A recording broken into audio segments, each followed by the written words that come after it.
Sa PBA Semifinals, tabla na ang serye sa pagitan ng San Miguel Beermen at Barangay Ginebra Gin Kings. Ang TNT Tropang Giga naman, hawak na ang commanding 3-1 lead kontra Rain or Shine Elasto Painters. Yan ang ulat ni Daryl Oclares. Isang panalo na lamang ang kinakailangan ng TNT Tropang Giga upang makabalik sa finals ng PBA Governors Cup at depensahan ng kanilang kampyonato. Tinakasan ng TNT ang Rain or Shine Elasto Painters sa Game 4, 81-79 para maiposte ang 3-1 na bentahe sa kanilang best of 7 semifinal series. Namuno sa Tropang Giga ang reigning best import na si Ronday Hollis Jefferson na kumamada ng double-double 23 points at 19 rebounds kasama pa ang tig-5 assists at blocks. Yeah, it was a team effort. Team effort. You gotta give credit to top to bottom.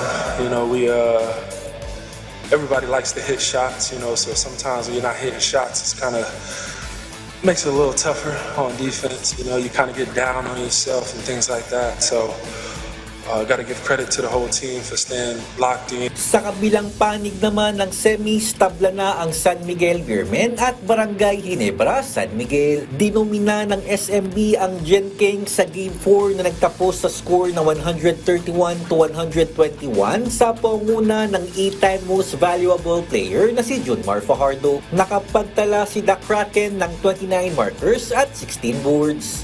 Hinahanap ako ng mga teammates ko, pinapasahan ako sa ilalim, sa poste. So, yun.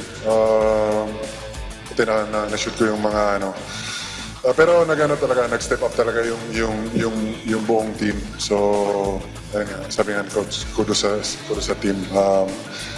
Lahat nag-step up. Aarangkada ang Game 5 ng parehong PBA Semifinals ngayong Biyernes sa Inares Center sa Antipolo. Daryl Oclares para sa Pambansang TV sa Bagong Pilipinas.